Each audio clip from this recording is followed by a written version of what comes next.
गाना सुनकर आयो रघुकुल कमल पसंद। तो ये बात भी तुम्हारी प्रभावी नहीं। एक बात तुमने कहा कि ममता नहीं होनी चाहिए, श्रद्धा हो तो हमारा कोई विरोध नहीं। माने परशुराम जी की धनुष से श्रद्धा हो तो हमारा कोई विरोध नहीं, और अगर ममता है तो विरोध है। अच्छा, क्या बिना ममता की श्रद्धा हो सकती? एक चोट में कर रहा हूं और उस चोट को जरा देखिए, संभालिए। तुमने कहा कि परशुराम जी की अगर श्रद्धा है धनुष के प्रति तब तो ठीक है, और अगर ममता है तो मेरा विरोध है। तो क्या ममता के बिना श्रद्धा हो सकती? बउआ सुमित्रा के बलुआ दशरथ के नंदन, ये बड़े प्रगाढ़ तथ्य हैं, ऐसे नहीं हम होते। ये दर्शन है और दर्शन के लिए करना पड़ता है प्रदर्शन। शास्त्र सुचिंतित पूरी पूरी देखिए, है ना। बिना ममता के कभी श्रद्धा हो ही नहीं सकती। श्रद्धा करने के लिए ममता करना ही पड़ेगा। ममता का मतलब क्या है? ममता का मतलब है मेरापन। जब तक मेरेपन का भाव हृदय में जागृत नहीं होगा तब तक श्रद्धा हो ही नहीं सकती। जब तक अपनेपन का भाव नहीं होगा तब तक श्रद्धा हो ही नहीं सकती। ये तो प्रयोग पर निर्भर है। ममता और श्रद्धा अनेकार्थी शब्द, एक शब्द है उसके अर्थ अनेक है और एक भाववाची शब्द होते हैं। तो जब तक जैसे एक उदाहरण दे रहा हूं, परमात्मा के प्रति जब तक अपनत्व नहीं होगा क्या तब तक श्रद्धा होगी? नहीं होगी। अपनापन पहले मानना पड़ेगा तभी तो भक्ति कर पाओगे। जब तक अपनापन नहीं है, जब तक मेरापन नहीं है तब तक श्रद्धा होने वाली नहीं है। पहले तो भगवान को अपना मानो, अपना मानो। तुमेव माता च पिता तुमेव, तुमेव बंधुश्च सखा तुमेव, तुमेव विद्या द्रविणम तुमेव, तो तुमेव सर्वं मम देव देव। आप ही हमारे हो। तुम भी मानते हो माता रामो मत पिता रामचंद्र, स्वामी रामो मत सखा रामचंद्र, सर्वस्वं में रामचंद्रो दयालु, नान्यम जाने नैव जाने न जाने। तो बिना ममता की श्रद्धा कहां होती है? अब इस पर प्रयोग अलग अलग है। अगर ममता भगवान से है तो श्रद्धा की बढ़ोतरी होती है। अगर ममता संसार से है तो वासना की बढ़ोतरी होगी। और भगवान भी अगर भक्त से ममता करता है तो कृपा की बढ़ोतरी होती है। भगवान जब भक्त से ममता करेंगे तो वो ममता कृपा के रूप में परिणित होती है। भक्त जब भगवान से ममता करता है तो वो ममता समर्पण के रूप में परिवर्तित होती है, उपासना के रूप में परिवर्तित होती है। और जब वही संसार की सामान्य वस्तुओं से करने लगता है, ये धन मेरा है, ये घर मेरा है, ये वैभव मेरा है, इसमें भी अपनापन है, तो ये फिर कल्याणकारी नहीं है, बंधन में बांधने वाली है ये ममता। तो ममता का मतलब है अपनत्व, और जहां अपनत्व है वहीं श्रद्धा है। अपनत्व के बिना श्रद्धा नहीं हो सकती, ममता के बिना श्रद्धा नहीं हो सकती। तो राजकुमार ममता को तो पहले स्वीकार करना पड़ेगा। इसीलिए तुमने कहा एक ऊपर ममता के हेतु अपनत्व का कारण क्या है, ममत्व का कारण क्या है। इसलिए इस पर पुनर्विचार किया जाए। एक बिंदु तुम्हारा और शेष रहा जो मूल था उसको भी हम देख लें। तुमने कहा कि परशुराम की धनुष तोड़ने वाले की आरती उतारी गई है। क्या गलत करने वालों की आरती उतारी जाती है? ये बात तो हमारे समझ में आई कि गलत करने वालों की आरती नहीं उतारी जाती, लेकिन जिनकी आरती उतारी जाती है उनके साथ गलत किया जाता है। आप समझ रहे हो? यहाँ भी बड़ा बेटा पैनावार होता है, उसको जरा ध्यान से समझना, हल्की बात नहीं है ये। तुम कह रहे हो कि क्या गलत करने वालों की आरती उतारी जाती? इस इस बात को यहाँ से हल करो ना कि जिनकी आरती उतारी जाती है उन्हीं के साथ गलत होता। कैसे? अब जरा समझो, आज धनुष तोड़ने वाले की आरती उतारी जा रही है। आज इसके बहुत पहले धनुष की भी आरती उतारी जाती रही और तोड़वा दिया गया। तो क्या न्याय आरती से निकालोगे या आरती से न्याय मिलेगा? नहीं मिलेगा। ये तो संसार है, जिससे बन गया उसके लोग शरण भोग की लेते हैं कि वाह भाई बहुत बढ़िया, और नहीं बना तो सरकार खराब है। हमारे भगत स्वामी अब उधर न जाए, अब मैं धर्मशास्त्र में आपको रखना चाहता हूं। तो ऐसे समझना पड़ेगा, जो गलत करते हैं उनकी आरती नहीं उतारी जाती है, लक्ष्मण कह रहा। लेकिन हमारी भी तो एक बात है कि जिनकी आरती उतारी जाती रही उनके साथ तो गलत हो गया। अब खूब आरती उतारी जाती रही। आज तक राजा जनक ने इसकी आरती उतारी, और राजा जनक जितने जनक हुए देवराज से लेकर के आज तक सबने आरती उतारी और आज तोड़वा दिया गया। तो जिस धनुष की आरती उतारी जाती रही उसे तोड़वाया जा सकता है, तो जिसकी आरती आज उतारी जा रही क्या उसका परशुराम विरोध भी नहीं कर सकता? समानता का अधिकार लगाओ बेटा, तब तो ठीक है। और अगर विसंगत अधिकारों का प्रयोग करोगे तो फिर ये न्याय नहीं, ये अन्याय है। चलो न्याय इस पक्ष से भी सुनो। बहुत बोल लिया आपने, उल्टा सीधा जहाँ से मना रहे वहां से छोड़ रहे हो। एक बात आपने की, हमने कहा जबरदस्ती, तो इनको बड़ा बुरा लगा। फिर उनका शब्द कोश, तो तुरंत इन्होंने अपना एक वाक्य दिया। इन्होंने कहा कि लक्ष्मण, क्या वशिष्ठ की पाठशाला का छात्र ऐसे कहेगा? जैसे आप ये कहते हो कि वशिष्ठ की पाठशाला का, तो हमें तो ऐसा लगता है कि वशिष्ठ जी का हो आपके छोटे भाई होगा होगा। वशिष्ठ जी भी महात्मा है, और हमारी दृष्टि में हो सकता है आपसे बड़े हो, तो अपनों से बड़ों का जब नाम लिया जाता है तो क्या सीधे कहा जाएगा वशिष्ठ जी? हम यदि अपने पिताजी का नाम ले तो क्या दशरथ कहेंगे? ये कहेंगे श्री दशरथ जी महाराज। न वशिष्ठ कहो तो कम से कम श्री ही वशिष्ठ कह दो, है ना? तो हमारे शब्दकोश पर तो पूरा ध्यान देते हो, लेकिन अपना शब्दकोश भी देखो कि क्या वशिष्ठ जी आपसे छोटे हैं क्या? तो वशिष्ठ कहोगे? इस पर विचार करिएगा। एक बात आपने बढ़िया बताई, इन्होंने कहा लक्ष्मण, आरती से क्या निर्णय निकाला जाएगा? आरती से क्या न्याय निकाला जाएगा? निर्णय तो महाराज आरती से निकाला जाएगा, समझो। इन्होंने कहा धनुष की भी आरती होती रही है, और धनुष तोड़ने वाले ने तोड़ दिया है, तो ये गलत किया गया है। और आज धनुष तोड़ने वाले की आरती संत उतार रहे हैं, तो क्या निर्णय आरती से बनेगा? हाँ, निर्णय आरती से बनेगा। जैसे धनुष की आरती उतारी जाती थी और जनक ने आज धनुष तोड़वा दिया, तो गलत है आपकी दृष्टि में कि आरती करने वालों के साथ गलत किया जाता है। तो हमारा तर्क है, तर्क पर ध्यान देना। धनुष की आरती की जाती थी, धनुष तोड़वा दिया गया, तो आरती जिसकी होती है उसके साथ गलत किया जाता है। तो आरती तो आप अपनी माता की उतारते थे, माता को मार दिया, तो क्या अपने माता के साथ गलत किया गया? आरती को परशुराम जी भी अपनी माता की उतारते हैं, और प्रत्येक पुत्र उतारता है, क्योंकि हमारी संस्कृति में है मातृदेवो भव। माता को पूजने की संस्कृति है, माता को मारने की संस्कृति नहीं है। तो आप भी अपनी माता का सम्मान करते थे, आप भी अपनी माता की आरती करते थे, और आपने अपने हाथों से माता का कंठ काट दिया। तो क्या ये मान लिया जाएगा कि परशुराम जी ने आरती जिसकी की उसके साथ गलत किया? नहीं कहा जाएगा। क्यों नहीं कहा जाएगा? तो एक वाक्य में उत्तर कर रहा हूं। गलत इसलिए नहीं कहा जाएगा, यद्यपि माता को मारना अनुचित है, आरती करने वाले को मारना अनुचित है, लेकिन अपने मन से मारा हो तो गलत है, अपने मन से मारा हो तो गलत है। लेकिन पिता के आदेश से यदि माता को मारा है तो कोई दोष नहीं है, कोई गलत नहीं है। परशुराम पितु आज्ञा राखी और मारी मात लोग सब साक्षी, सारे लोग साक्षी हैं, और किसी ने भी परशुराम को गलत नहीं कहा। क्यों?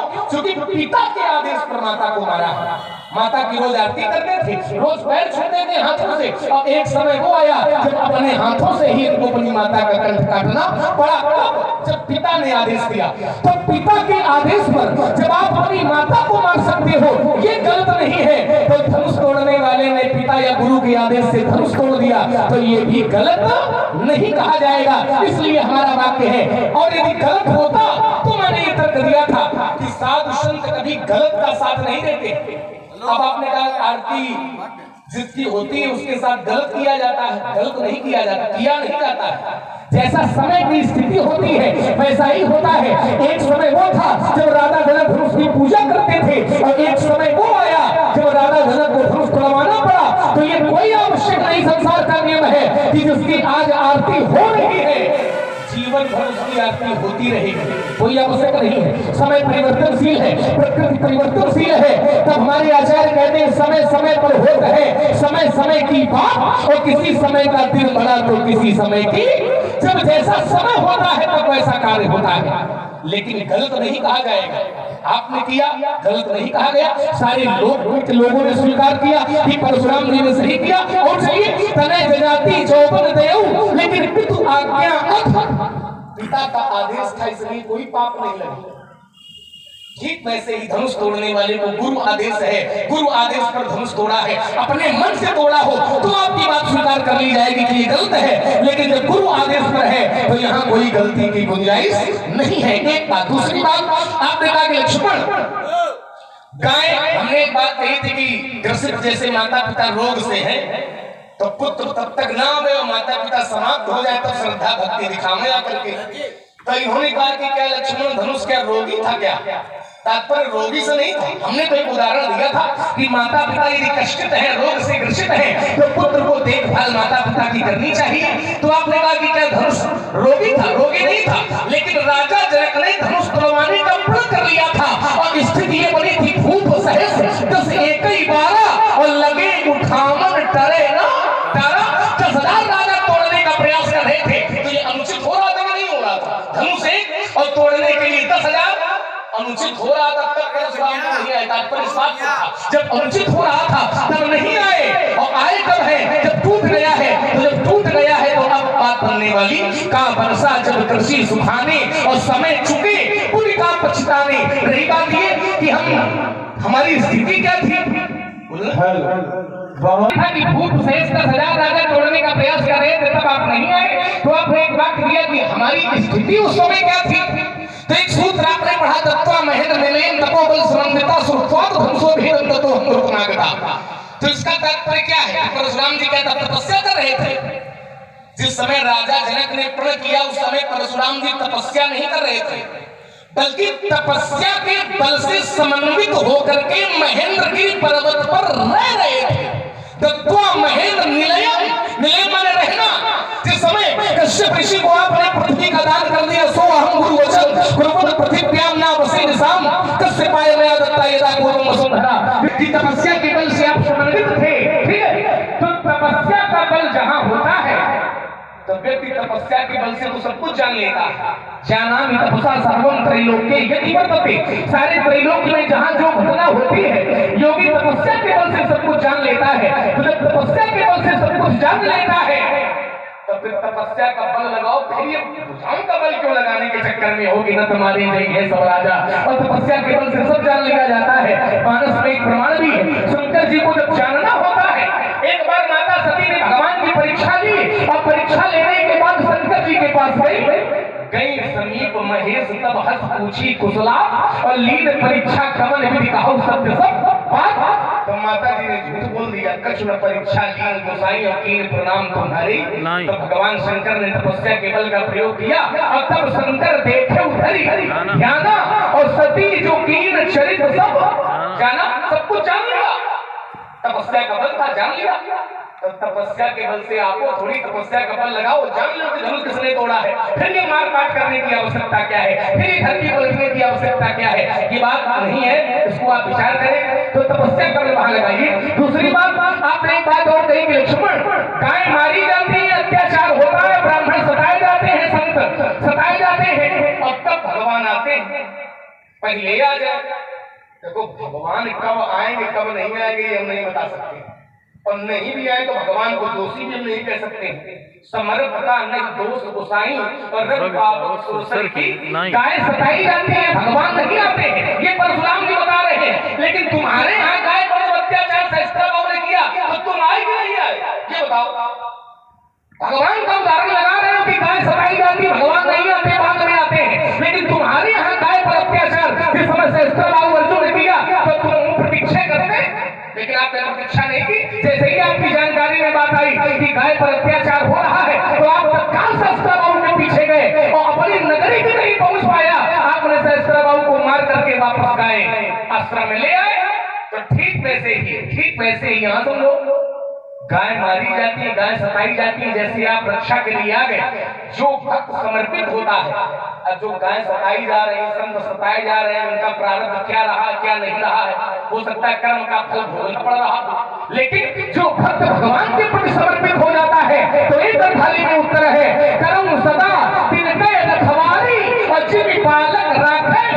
जैसे गाय वाला उदाहरण तो आपने बहुत जल्दी दे दिया, और दूसरा उदाहरण ये तो समझो, जिस समय प्रहलाद पर हिरण्यकश्यप ने अत्याचार किया, कभी सर्पों की कोठरी में बंद किए गए, कभी होलिका गोद में लेकर के बैठ गई। एक बार तो प्रहलाद से कह दिया गया कि खंभे में तुम्हारा भगवान है। प्रहलाद ने कहा हाँ मेरा भगवान खंभे में है। तो भक्त की बात की रक्षा के लिए इसलिए भगवान का नियम है, प्रबल प्रेम के पाले पड़कर प्रभु को नियम बदलते देखा और स्वयं का मान भले टल जाए, लेकिन भक्त का मान न टलते। भक्त की रक्षा के लिए भगवान खंभा फाड़ करके प्रकट हो गए। अच्छा वही प्रहलाद यदि मर जाते और फिर भगवान आते तो कोई लाभ था? कोई लाभ नहीं था। भगवान पहले आए और प्रहलाद के जीवन की रक्षा कर ली। तो जब ये धनुष शंकर जी का था तो धनुष ऐसे शंकर जी प्रकट हो जाते, रक्षा कर लेते। क्योंकि सिद्धांत ये है कि कर्म सदा तिनके रखवारी, जो एक बार समर्पित हो गया उसकी रक्षा की जिम्मेदारी भगवान की होती है। अंतिम बात आपने कहा कि ममता क्या श्रद्धा के बिना हो सकती है? जैसे भगवान को आपने जोड़ा अपनापन से कि भगवान अपना मानो, तो श्रद्धा भी है। भगवान से ममता हो, भगवान से श्रद्धा हो, कोई बुराई नहीं। लेकिन आपने कहा कि क्या श्रद्धा ममता के बिना हो सकती है? हाँ, गुरु जी की शरण में हम जाएं तो वहां श्रद्धा का स्थान तो है, लेकिन ममता का कोई स्थान नहीं है। क्योंकि श्रद्धा से ही हमें विद्या की प्राप्ति होगी, श्रद्धा से ही हमें ज्ञान की प्राप्ति होगी। श्रद्धावानम लभते ज्ञानम तत्परम संयतेन्द्रिया। लेकिन ममता का गुरु जी के यहाँ 10 स्थानों में कोई स्थान नहीं है। ममता क्या है? तो कहा ममता तरुण तमी अंधियारी, ममता काली अंधेरी रात्रि है। और गुरु जी क्या है? गुरु जी है प्रकाश, अंधकार को नष्ट करने वाले। दलन मोह तुम शो प्रकाशु, शोष प्रकाशु। तो गुरु जी है प्रकाश।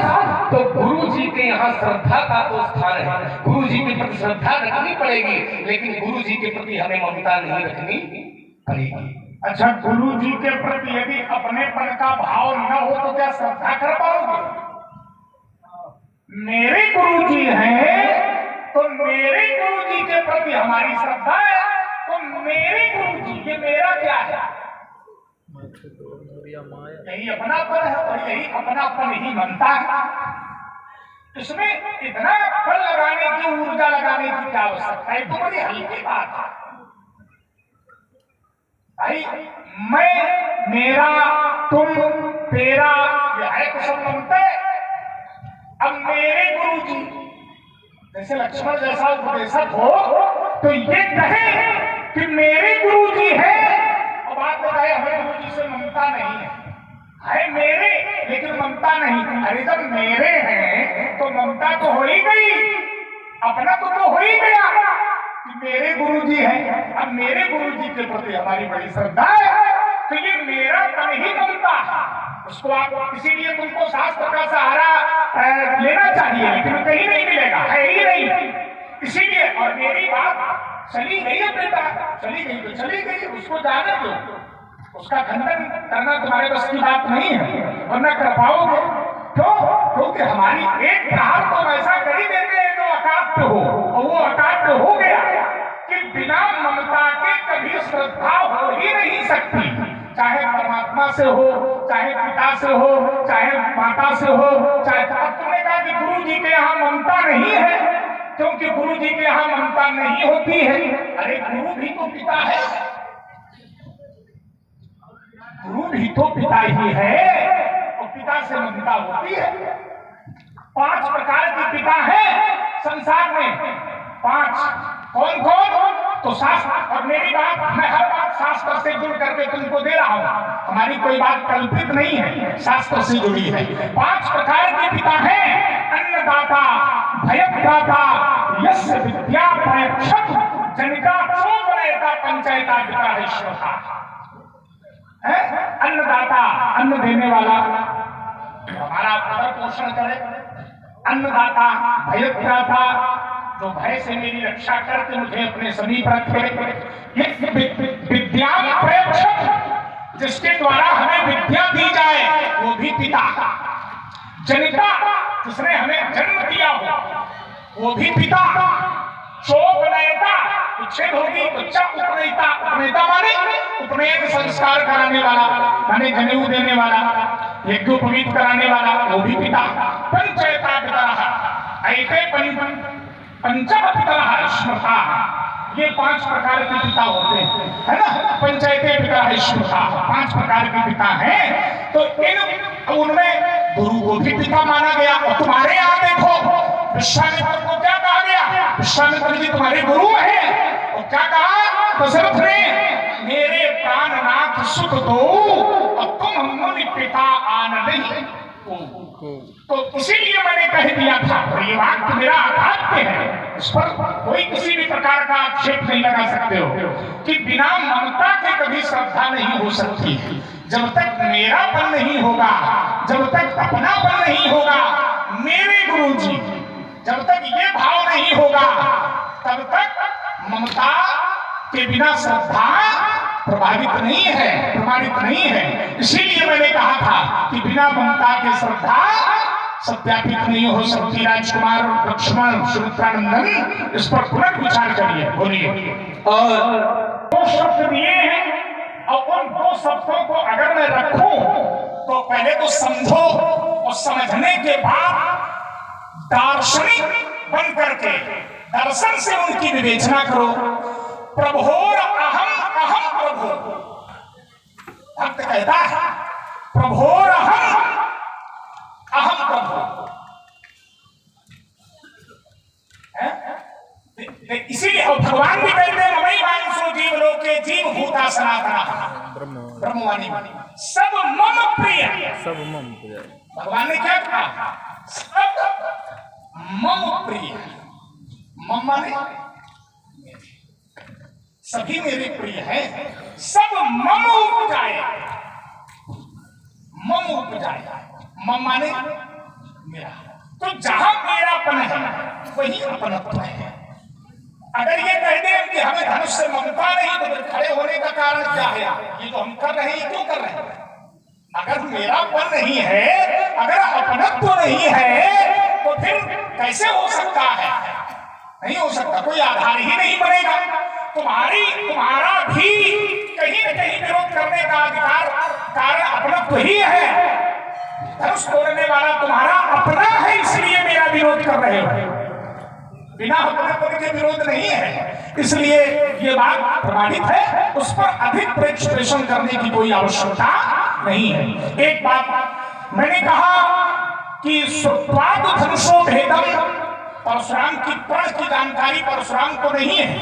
लक्ष्मण ने कहा कि राजा जनक ने प्रण किया तो दीप दीप के भूपति नाना आए, सुनी हम जो परठाना। सभी राजागण आ गए लेकिन आप नहीं आए। तो मैंने कहा कि परशुराम की स्थिति तपस्या के बल से समन्वित और संपन्न। तुमने कहा कि परशुराम की रह रहे थे, अच्छा रहने में क्या तपस्या नहीं है? कोई अपने जैसे कोई ये कहे कि लक्ष्मण अयोध्या में रहता है तो रहने में क्या तपस्या नहीं? भगवान शंकर कहाँ रहते हैं? तो बड़ी सामान्य भाषा में समझाना पड़ता, तब समझते हो। बहुत गहराई से तुम्हें समझाना कठिन है, सरलता से समझो। शंकर जी कहाँ रहते हैं? सब लोग जानते हैं, बच्चा बच्चा जानता है, सब लोग जानते हैं। शंकर जी कहाँ रहते हैं? कैलाश पर। अब कोई भक्त आपसे कहे कि आप कैलाश पर रहते हो, कैलाश पर तपस्या थोड़ी करते हो, यो सूत्र लगा रहे हो। बच्चे हो इसलिए बच्चों वाली बातें करते हो। कोई ये कहे कि भोले बाबा कैलाश पर रहते तो आप रहते हो, बाबा भोलेनाथ आप कैलाश पर रहते हो, तपस्या थोड़ी करते हो। तो ये क्या अच्छा है? ये कहना क्या उचित है? अनुपयुक्त है। रहना ध्यानम निर्विषयम मना, योग दर्शन का सूत्र कहता है। क्या कहता है? ध्यानम निर्विषयम मना। जब व्यक्ति ध्यान की अवस्था में होता है तो निर्विषयम मना। आचार्य पतंजलि ने अपने योग सूत्र में कहा, अब तो लोग योग कहाँ योगा करते हैं, योग करने का समय नहीं है ना। तो जो वास्तविकता है उसको जीवन में लाइए। आडंबर से जीवन सिद्ध नहीं होता। राजकुमार लक्ष्मण, रहना ही साधना करना है। भगवान ने क्या कहा, देखिए जरा, एक शब्द फिर दे रहा हूं। हम तो शब्द पर चोट करते हैं, मेरा स्वभाव है। शब्द दे रहा हूं, भगवान ने क्या कहा। 18वें अध्याय का जो सबसे प्रधान मंत्र है, जो भगवान ने उपदेश दिया सूर्य को, तो 18वें अध्याय का सबसे प्रधान मंत्र क्या भगवान ने कहा। भगवान ने कहा सर्वधर्मान् परित्यज्य मामेकं शरणं व्रज। व्रज माने रहना, व्रज माने रहना। व्रज धातु है तो अर्थों में ली जाती है, व्याकरण के जो जानकार वो समझते होंगे। तो रहने का अर्थ क्या है। रहने का मतलब ये थोड़ी कि सो रहे हो, खा रहे हो, पी रहे हो, ये रहना नहीं है। रहने का अर्थ है साधना से जुड़िए। क्यों, श्लोक कह रहा है तपोबल समन्विता, तपस्या के बल से समन्वित होकर। तब शब्द निलयम है, तत्व महेंद्र निलयम, लेकिन निलयम के साथ तपोबल समन्विता जुड़ा है, इसलिए ध्यान निर्विषयम मना। वहां कोई प्रभाव नहीं है ना, विषय का कोई प्रभाव नहीं है। तो वहां ये कहना थोड़ा मुझे लगता है कि अनुपयुक्त होगा कि ये कहा जाए कि आप रह रहे थे, पूजा थोड़ी कर रहे थे, आप तपस्या थोड़ी कर रहे थे, आप साधना थोड़ी कर रहे थे। तो ऐसे तो बहुत महात्मा रहते हैं। हिमालय की कंदराओं में बहुत ऐसे महात्मा है जो रहते हैं। तो क्या ये कह दिया जाए कि वो तपस्या नहीं कर रहे थे, आप रह रहे थे। तो रहने में और तपस्या करने में क्या अंतर निकालोगे इस भाव पक्ष के आधार पर। वो वास्तविकता है, यथार्थवाद है, और भाववाद है। भाववाद और यथार्थवाद में बड़ा अंतर है। वास्तविकता का धरातल, यथार्थवादिता का धरातल और भाववाद का धरातल, दोनों में बहुत भेद है। इसलिए उन दोनों को एक में जोड़ने का प्रयास मत करिए, ठीक है ना। रही बात विरोध की परशुराम ने कहा कि आरती तो धनुष की भी उतारी गई, लेकिन आज समय आया तो तोड़वा दिया गया। तो लक्ष्मण ने कहा आपने अपनी माता को भी मारा, दूसरे के घर में घुसने का इसको बड़ा अभ्यास है। तुम नहीं घुसेंगे महाराज, अभी तक तुम्हारे घर में हम नहीं है, तुम ब्रह्मचारी हैं, ज्यादा दूसरों के घर में घुसते नहीं। सही कह रहे हैं, घुसना भी नहीं चाहिए। तो जनक के घर में काहे घुस गए आके आज? ऐसी बात कर रहे हो, ये कहाँ है? जनक के घर में कहा, जनक के घर में नहीं, जनक के घर में, जनक का राज्य में, जनक का घर धनुष कहाँ दबाया गया? सोई पुरानी कोटर में कठोरा राज समाज आज जोई तोड़ा। बीच में न बोलो, बीच में बोलेंगे बच्चे जहाँ समझ में ना आए वहाँ पूछ लो। बीच में जहाँ समझ में ना आए बच्चों को वहाँ पूछने का अधिकार है। जहाँ समझ में ना आवे वहाँ ऐसे थोड़ी पूछा जाता जैसे तुम पूछ रहे हो। कैसे हमारी कहती है परिप्रश्नेन सेवया। जब जिज्ञासा का भाव हृदय में जागृत हो तो चरणों में बैठकर सेवा करके प्रश्न पूछना चाहिए, जिज्ञासा रखनी चाहिए। ये प्रकार नहीं है तुम्हारा चरणों की सेवा तुम्हारा दूध चरण धो के हम पी लेंगे। अच्छी बात आ रही है, मैं रुक रहा हूँ, दो क्षण में रुक रहा हूँ। तुम्हें पूरा समय देते हैं, तुम अपनी बात बहुत बड़े अच्छे ढंग से कह सकते हो, उतने अच्छे ढंग से कहो। हम नहीं मानेंगे, लोग कहेंगे भाई लक्ष्मण ठीक कह रहा है, लेकिन हो जाने दीजिए, मेरी बात हो जाने दीजिए। तुमने कहा कि परशुराम जी महाराज आपने अपनी माता का वध कर दिया। हमारी माता का वध मैंने किया, किस स्थिति में किया ये जानकारी तुम्हें नहीं है न संसार को। संसार केवल ये जानता है कि परशुराम ने माता को मार दिया पिता के कहने पर। क्या इतना ही है? परशुराम के बारे में क्या जानते हो? इतने जानते हैं लोग कि परशुराम जी ने सहस्त्राबाहु को मार दिया, परशुराम जी ने वंशियों को मार दिया, परशुराम जी ने माता को मार दिया। बस इतनी बड़ी आयु में परशुराम जी का इतने ही कार्य किए। हमारे जीवन से तुम परिचित नहीं हो और आवश्यकता भी नहीं है तुम्हें। जिससे तुमको परिचित होना चाहिए उसी से रहो। हमसे परिचय करने की आवश्यकता नहीं, इतना हो गया, इतना पर्याप्त। अंतर है, वहां भी अंतर है। अच्छा एक बात और, माता को भैया मार दिया तो बाद में जीवन दान भी दिलवा दिया, दिलवा दो धनुष, सारी बातें समाप्त। भाई माता को अगर मार दिया तो अवसर आने पर ये वरदान मांग लिया कि माता जी पुनर्जीवित हो जाइए, तब ये नियम लगाओ। लग नहीं रहा था कि मैं वो नहीं कहना चाहता हूँ। एक पुत्र अपनी माता के विषय में अगर कोई ऐसी बात कहे जिससे माता पर दोषारोपण हो तो ये पुत्र की महानता नहीं है, ये पुत्र की दुष्टता होगी। इसलिए हम वो नहीं कहेंगे जो तुम कहलवाना चाहते हो। हम पूरी बात तुम्हें नहीं बताएंगे। वो न कहो, जो कहना है वो कहो। वही इतना तो कह सकते हो कि परशुराम की तो क्या राखी, ये तुम कह सकते हो, तुम नहीं कह सकते। लेकिन इतना ही नहीं, परशुराम की तो आज्ञा राखी, इतना ही नहीं है और भी कुछ। इसलिए इतना तो तुमने पढ़ लिया। सीढ़ियां होती है, आप गंगा स्नान करने जाते हैं, कुछ सीढ़ियां ऊपर होती है, कुछ अंदर होती है जल में। तो जो ऊपर होती है वो तो दिखाई पड़ती है, लेकिन जो जल में उनको महसूस किया जाता है। आगे धीरे से पैर बढ़ाओ तो पता चलता कि है बढ़िया। तो ऊपर वाली जो दिख रही है वो तुमने सुना दी, परशुराम की तो आज्ञा राखी, लेकिन जो जल में है, जो नहीं दिख रही है, उसका अनुभव करना पड़ेगा कि आखिरकार ये क्यों हुआ। तो वहां पर भी चिंतन। एक बात आपने तपोबल से एक दिन मैं और दे रहा हूं, तुमने दिया था इसलिए उस पर भी बोलूंगा थोड़ा सा, और बड़ा विशिष्ट बिंदु है, हमें अच्छा लगा ये भी तुमने दिया। तुमने कहा कि परशुराम जी महाराज आपके पास तपोबल है, आप तपोबल का प्रयोग कर ले, आप भुजबल का प्रयोग क्यों करते हैं? ये प्रश्न तुम्हारा बड़ा सार्थक लगा। करते हैं, भुजबल का करते हैं, क्यों? हमारे जीवन के भी दो क्षेत्र हैं, एक धर्म क्षेत्र है और एक क्षेत्र है। परशुराम जब धर्म क्षेत्र में आगे बढ़ते हैं तो शास्त्र आगे होता है और शस्त्र पीछे होता है, लेकिन जब परशुराम कर्म क्षेत्र में प्रवेश करते हैं तो शस्त्र आगे होता है और शास्त्र पीछे होता है। शास्त्र पीछे होता है और परशुराम के लिए क्या है? अग्रतः चतुरो वेदाः पृष्ठतः ससरं धनु इदं ब्राह्मणं इदं छात्रं शापादं सरादं। धर्म क्षेत्र, कुरुक्षेत्र, प्रत्येक व्यक्ति के जीवन में दो क्षेत्र हैं। परशुराम ने जितने भी कर्म किए हैं वो सब भुजाओं के बल से किए हैं।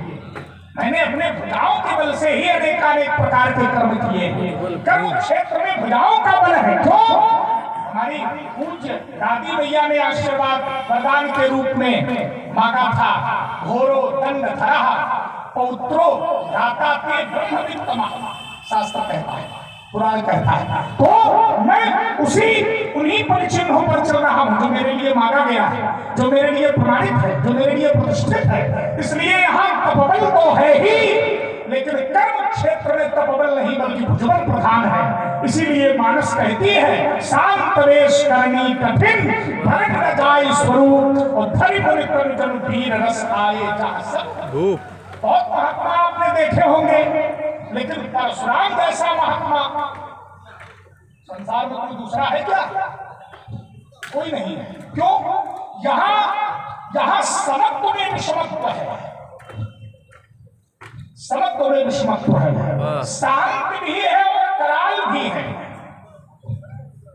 दोनों का एक विशिष्ट संयोग है। इसलिए सामान्य महात्माओं को तो कमंडल लेके चलना चाहिए।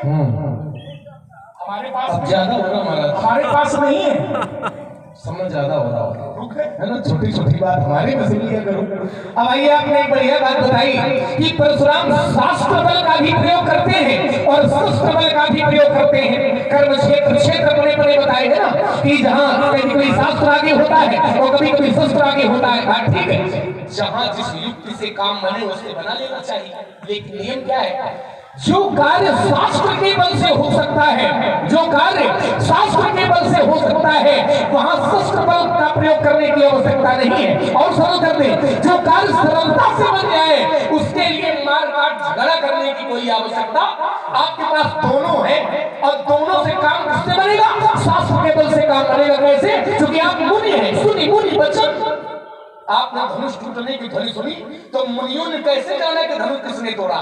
मुनियों ने शास्त्र बल का प्रयोग लिया। कैसे? एक प्रमाण दे रहे हैं, जिस समय धनुष टूटा तो भरे भुवन घोर कठोर रब रवि बाज तज मारग चले चिक्कर दिक्कज डोल मही अहि कोल पूरम कलबले सुर असुर मुनि कर कान दीन है सकल विकल विचार ही। मुनियों ने जब धनुष टूटने की ध्वनि सुनी तो विचार करने लगे और जब विचार किया तो निर्णय निकाल लिया। सुर असुर मुनि कर कान दीन है सकल विकल विचार रही कि को दंड खंडे अमुक तुलसी जयति वचन उचारे। तो मुनियों ने शास्त्र बल का प्रयोग किया और शास्त्र बल के आधार पर यह जान लिया कि धनुष किसने तोड़ा है। तो जब शास्त्र बल से ये जाना जा सकता है कि धनुष किसने तोड़ा है तो शास्त्र बल आपके पास है, उसका प्रयोग कर लो। क्योंकि मुखे तो सकलम शास्त्रम पृष्ठतौ ससरं धनु इदं ब्राह्मणम इदं शास्त्रम सापाद पिशनादपि। तो जब काम शास्त्र के बल से बन रहा है, काम सरलता से बन रहा है, तो उसके लिए धरती पलटने की, इन राजाओं को मारने की कोई आवश्यकता। और रही बात की जब परशुराम कर्म क्षेत्र में होते हैं, अच्छी बात है कर्म क्षेत्र में भगवान शंकर ने फरसा दिया है, लेकिन शंकर जी के भक्तों पर फरसा न चलाने लगो, ये बात ठीक है। फरसा शंकर जी ने दिया है, परशु शंकर जी ने प्रदान किया है, तो कर्म क्षेत्र में तो भगवान शंकर भी होते हैं। लेकिन शंकर जी को जब कुछ देखना होता है तो शास्त्र बल का प्रयोग लेते हैं, ध्यान का प्रयोग करते हैं, तब शंकर देखो धरि ध्यान, है ना। शंकर जी भी ध्यान का प्रयोग करते हैं, मारकाट सीधे नहीं करने लगते, इसलिए विचार आपको करना है। और आइए दूसरी बात, तो आप भी शास्त्र बल का प्रयोग ले लें और शास्त्र बल का जब प्रयोग ले लेंगे तो निर्णय आपको मिल जाएगा। दूसरी बात आपने कहा कि लक्ष्मण ममता और श्रद्धा पर जो आपकी टिप्पणी आई कि श्रद्धा, ममता के बिना श्रद्धा हो ही नहीं सकती। जब तक अपनापन नहीं माना जाएगा तब तक श्रद्धा नहीं बनेगी। आपका वाक्य है कि पहले ममता होगी तो श्रद्धा होगी, और हमारी जानकारी में महाराज ऐसा है कि जब तक श्रद्धा नहीं होगी तब तक ममता होने वाली नहीं। भगवान के प्रति यदि हमें श्रद्धा नहीं है, भगवान के प्रति श्रद्धा ही नहीं है, तो भगवान को अपना हम कैसे मानेंगे। आचार्य कहते हैं मानेंगे कब, तो कहा भवानी शंकर वंदे श्रद्धा विश्वास रूपिणो। जब भगवान के प्रति श्रद्धा का भाव होगा और जब श्रद्धा का भाव होगा तब तो भगवान को अपना मानेंगे। और श्रद्धा का जन्म ममता से नहीं है बल्कि श्रद्धा का जन्म काहे से है, तो आचार्य कहते हैं श्रद्धा का जन्म सात्विक श्रद्धा धेनु बसाई और जो हरि कृपा हृदय मह आई। भगवान की कृपा से श्रद्धा का जन्म है। तो जब तक भगवान के प्रति श्रद्धा नहीं होगी तब तक हम भगवान को अपना मानने वाले नहीं। पुत्र तो बहुत होते हैं, लेकिन जो पुत्र माता पिता के चरणों से श्रद्धा रखते हैं वही माता पिता को अपना मानते हैं। लेकिन जो श्रद्धा नहीं रखते हैं, श्रद्धा नहीं रखते हैं, उनके लिए क्या नियम है, उनके लिए नियम ये है मानई मात पिता नहीं देवा और साधु सन करवावई, उनके लिए ये नियम है। लेकिन जो माता पिता के चरणों में श्रद्धा रखता है वो अपने माता पिता को मानता है। सुर जननी सोई सुत बड़ भागी, और जो पितु मात, तो पहले श्रद्धा है बाद में ममता है। अब आपने कहा मेरे गुरुजी, हाँ मेरे गुरुजी, तो मेरे गुरुजी कब होंगे? ऐसे तो किसी को गुरु कह नहीं देंगे। जब किसी गुरु को देख करके या गुरु जी को देख करके सुन करके हमारे हृदय में जब श्रद्धा का जन्म होगा तब तो हम कहेंगे कि मेरे गुरु जी, कि श्रद्धा है नहीं और गुरु जी ये कहने लगे कि ये मेरे गुरु जी, ऐसा नहीं बनेगा।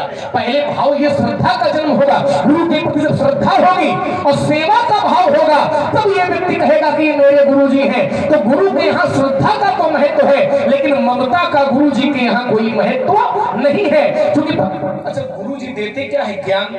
गुरु जी शिष्य को देते हैं ज्ञान। शिष्य गुरु जी के पास क्यों जाता है? ज्ञान तो प्राप्त करने जाता है ना। मानस में भी पंक्ति आपको मिलेगी, क्या मिलेगी? तो कहा गुरु ग्रह पढ़न गए रघुराई और अल्पकाल विद्या। तो गुरु जी देते हैं ज्ञान, तो गुरु जी के प्रति श्रद्धा रहे, क्योंकि ज्ञान दे रहे हैं, लेकिन ममता न रहे। क्यों? ममता यदि रहेगी तो फिर ज्ञान की बातें अच्छी नहीं लगेंगी। शास्त्र में प्रमाण है ममता रत सन ज्ञान कहानी और अति लोभी सन विरति बखानी। जहां ममता है हृदय में, जहां ममता है वहां ज्ञान की बातें अच्छी नहीं लगती हैं, और जहां श्रद्धा है वहां ज्ञान सुशोभित होता है। क्योंकि श्रद्धावानम लभते ज्ञानम तत्परम संयतेन्द्रिया, है ना, आदि आदि। तो कहने का तात्पर्य यह है कि श्रद्धा पहले है मेरी दृष्टि के अनुसार और ममता बाद में है। भगवान की प्रति श्रद्धा होगी तब हम भगवान को अपना मानेंगे, और श्रद्धा नहीं है, भगवान तो है लेकिन सब भगवान को नहीं मानते। भगवान को सभी नहीं मानते, मानते वही है जिनको भगवान की प्रति श्रद्धा है, जिनको भगवान भगवान के प्रति आस्था है, जिनको भगवान के प्रति विश्वास है, वही भक्त ये कहता है मैं सेवक रघुपति पति मोरे। और जिनको श्रद्धा नहीं है, प्रहलाद को श्रद्धा थी तो प्रहलाद ने माना, हिरण्याकश्यप को श्रद्धा नहीं थी तो उन्होंने नहीं माना। तो तात्पर्य ये है, पहले श्रद्धा तब ममता। अब आपने कहा कि रहने से लक्ष्मण तुम क्या जोड़ रहे हो? जैसे तुम अयोध्या में रहते हो, भगवान शंकर कैलाश पर्वत पर रहते हैं, तो क्या साधना नहीं करते? करते।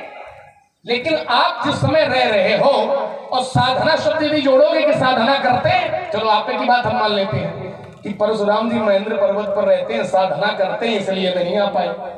अच्छा, विश्वामित्र जी कहाँ रहते हैं? विश्वामित्र जी महाराज भी तो रहते हैं। कहा? मानस में प्रमाण है। प्रमाण में क्या है? तो कहा विश्वामित्र महामुनि ज्ञानी और बसई विपिन, बसई माने रह रहे, बसई विपिन सुम आश्रम ज्ञानी, अपने आश्रम में रह रहे। तो क्या आश्रम में साधना नहीं करते हैं? क्या तपस्या नहीं करते? करते हैं। साधना भी करते हैं, तपस्या भी करते हैं, लेकिन वो फिर भी आ गए धनुष यज्ञ सुनि रघुकुल नाथा और हर्ष चले मुनिवर के। विश्वामित्र जी भी आश्रम में रहते हैं, तपस्या करते हैं, साधना करते हैं, यज्ञ करते हैं, यज्ञ भी करते हैं, लेकिन वो आ गए ऐसे सुन करके धनुष यज्ञ सुनि रघुकुल नाथा। तो आप महाराज कौन साधना कर रहे थे जो नहीं सुन पाए? विश्वामित्र जी सुन करके आ गए और आपकी कौन ऐसी साधना चल रही थी कि आप नहीं आ पाए? तो ये भी जरा बताने की कृपा करें। अच्छा ये बताओ, विश्वामित्र जी अपने आश्रम से सीधे यहाँ आए? सीधे? हाँ, और क्या सीधे नहीं? हाँ, विश्वामित्र कहाँ से आए? आश्रम से। आश्रम से आए कि अयोध्या से तुमको लेकर के यहाँ आए? वो तो पहले की बात है, यज्ञ कर रहे हैं, यज्ञ कर रहा। स्थिति क्या है विश्वामित्र जी की स्थिति ये है, विश्वामित्र जी साधना नहीं कर रहे हैं, यज्ञ कर रहे हैं। पहले तो अंतर यही हो गया और तुमने स्वीकार कर लिया। सत्य जो होता है वो मुंह से निकल ही जाता है, उसको तुम चाहे कितना छुपाओ। यज्ञ में और साधना में अंतर है। साधना में और यज्ञ